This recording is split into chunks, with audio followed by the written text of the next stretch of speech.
Oh, hey there, this is Dr. Evan Osar. Hope you're having a great Wednesday. Hope your week has started out well. I was just stretching my hamstrings out here while I was waiting to jump on live. Hope you're having a great week. Hope you're started out this year on the right note. You're working on your plan for this year. You're very strategic about that plan and very purposeful about how you want to show up and serve this year. In this edition of, Two Anatomy Geeks, actually in the brand new series of Two Anatomy Geeks, Jill Leary, my fellow geek, and myself will be discussing the nervous system, the anatomy of the nervous system, and especially as it relates to things like, conditions like tight hamstrings. And if you work with the older clientele, which you probably do, which is why you're following us and part of our community, so thank you for being part of our community. You know a lot of your older clients have hamstring tightness, short hamstrings, and when they stretch their hamstrings, they often look like this, right? You see very rounded, they can barely reach, and then they're trying to force that stretch. Well, oftentimes we think about short hamstrings or tight hamstrings, and we think of just the muscles and the fascia that are short and tight. But did you know it may be not the muscles and the fascia that are short, it could actually be neural tension. So tension in the nervous system. Let me explain real quick. Imagine this is your nervous system. So imagine these are the nerves coming out of your low back. So coming down your low back, and now the nerves coming out of your low back form many nerve complexes, but one of the nerve complexes is your sciatic nerve. So sciatic nerve is made up of several branches of the nerve roots coming out of your low back. Well, then that sciatic nerve goes down the back side of your leg and then comes down underneath your foot. Well, imagine that, or picture this, that maybe that nerve root and the connections of those nerves, maybe that nerve bundle or that nerve root, the sciatic nerve, is myofascially adhered inside the muscles of the low back, or in the muscles of the glute piriformis, or underneath, I should say, those muscles of the hip complex, or maybe it's restricted even further down. So what happens is when we have this tension, imagine this rubber band just being pulled taut. Now when I go to bend forward, now the tension in the nervous system and those nerves are actually what's stopping me. And that's oftentimes why your client will go like this, and you'll see their head pop up when they're doing a forward bend. It's actually not always muscle shortness or fascial shortening. It's actually shortening within the nervous system. So yeah, that's a very common cause. Now you're like, okay, Dr. Osa, that sounds viable, and I believe you because you're a believable kind of guy. You've given me good information before, but then what do we do about it? How's that different than just stretching? Well, think about the nervous system. Think about nerves. Do you think nerves just like to be pulled on and yanked and stretched like that? No, they're going to resist that motion. Hence the reason why so many of your clients will do this kind of thing here. The nervous system, the nerves are resisting that stretch here and that stretch here. So it doesn't like that feeling of being stretched, so it's going to limit range of motion. So here's something simple, easy to do if you think or you consider that it's maybe a nerve tightness issue. So let's first, most of our older clients, let's just take older clients, take myself for example, tightness in the hips. So the first thing we want to do is release some of that myofascial tension around where that sciatic nerve would be leaving the low back, going down the leg, down the backside of the hip and down the leg. So we'll just take a ball, simple easy ball here, lacrosse ball, and I'm going to sit on that lacrosse ball. I'm going to cross that leg over just to get a little more pressure. Now I would do that for a few minutes in a couple different spots on the posterior glutes, the piriformis. I'd get some of those external hip rotators. So we'll do that real quickly here. And again, I'd spend a few more moments doing this, but just for the sake of this video, you do some myofascial release on the back side of the hip. We also use our Rolga. Love that as a myofascial release tool as well.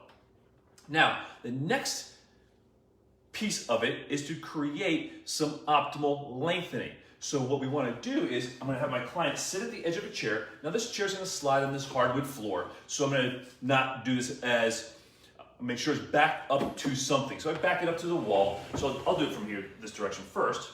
So I'm going to sit on the edge of the chair, feet a little bit wide. Because again, in many of our older clients, they have restriction in their hips. So the hips just a little bit wider than versus like right here. So hips a little bit wider, sitting on the edge. I want to make sure I align my client to the best of their ability. I drop that ball over there.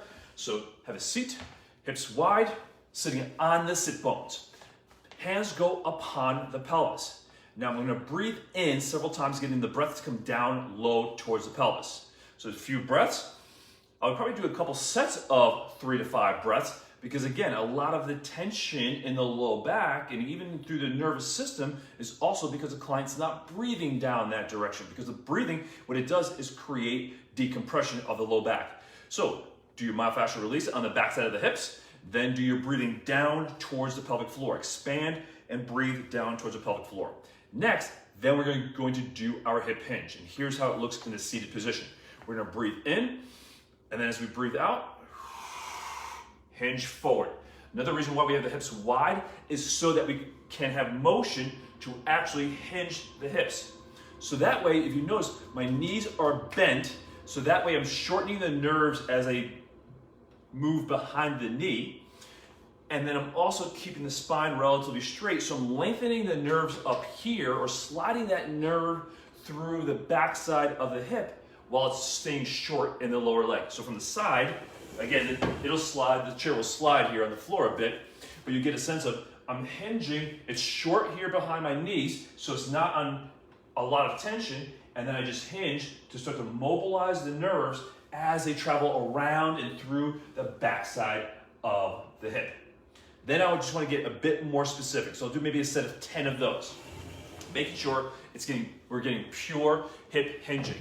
So then from there, just bring one leg forward and bring one leg back. So now I'm going to make it a bit more specific to my tighter side. So my left side, my tighter side. I'm going to do a seated hip hinge. Again, making sure this chair is stabilized so I don't have a fear of that chair sliding out behind me.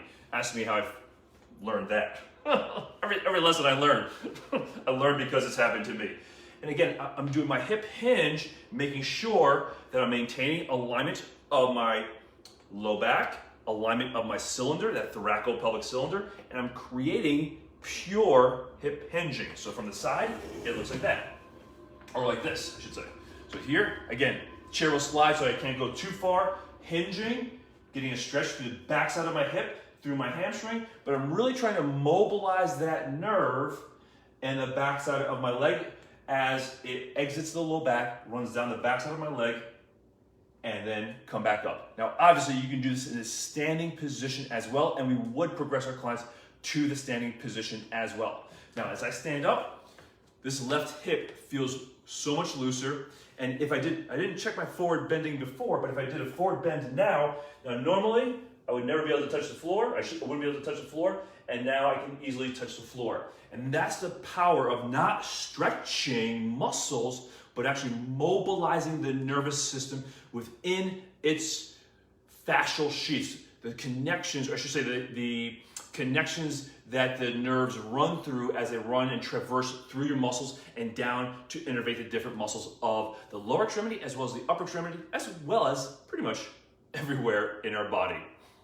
So I hope that made sense, that a lot of your older clients, their hamstring tightness isn't just myofascial shortness. It's actually shortening and or restrictions within the nervous system.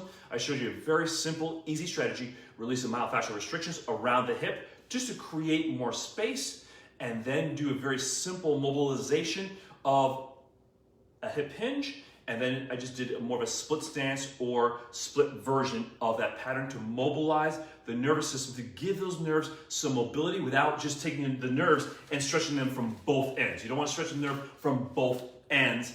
Just start at one end, create a little bit more mobility, and then sort of move down. And that's how you start to create a nice mobile nervous system. You increase mobility, you increase the ability to extend and lengthen without forcing stretching. Because remember, if your client has nervous system restrictions and you just try to force a stretch, the nervous system will try to protect you and limit range of motion. Hence the reason why so many of our older clients look like this. It's not just because they're short and tight and they have bad posture. It's because the nervous system is trying to shorten things down so that it's not so stressed. So I hope that makes sense. And that's exactly what we're talking about in the new edition or the new series of Two Anatomy Geeks starting this Saturday. I know this is backwards for you guys, but essentially it's just describing the new series of Two Anatomy Geeks. Where Jill and I have broken this down into 3 modules. Each module of Two Anatomy Geeks, I should say, each series of Two Anatomy Geeks is 3 modules. The first module, we're going over just this sort of anatomy of this central nervous system, which is the brain and spinal cord, and the peripheral nervous system, which are all the nerves that come out to our shoulder and upper extremity, the hip and the lower extremity, as well as the trunk and spine.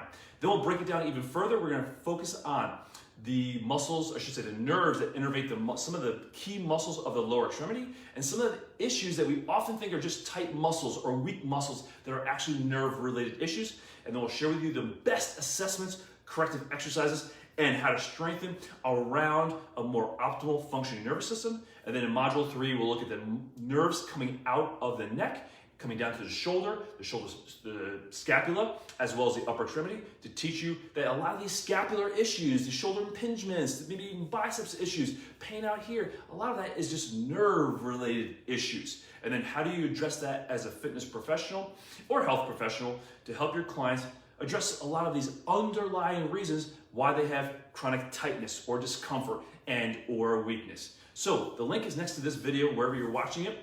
We'd love to have you. Two Anatomy Geeks, it's only $69 for all 3 modules. So it's about it's like 4 to 6 hours of content, I should say. 4 to 6 hours of content. Once the series is done, we apply for CEC, so you will get CECs later on in the year once the series is completed. It's a really fun, interactive way to learn anatomy, and more importantly, how the anatomy applies to your client so you can use this information right away with your client to make big differences in their range of motion, in their posture, and most importantly, in the movement, so they can do the things they need to, want to, and love to do, and you can differentiate yourself from the rest of the industry and make 2022 your best year ever. So the link is there for more information. Check it out. We have a whole description there online and a place for you to enroll. And we look forward to seeing you this Saturday. All the sessions are recorded. If you can't be on live, we're live every Saturday morning at 9, or I should say for the next 3 Saturday mornings at 9 a.m. Love to see you there. And if you can't make it, like I said, all sessions are recorded and you get access to them as soon as they're uploaded. This is Dr. Evan Osar with Integrative Movement Insider and the Two Anatomy Geeks. We look forward to seeing you next time at IMI, and hopefully we'll see you this Saturday on Two Anatomy Geeks. Take care, make it a great week.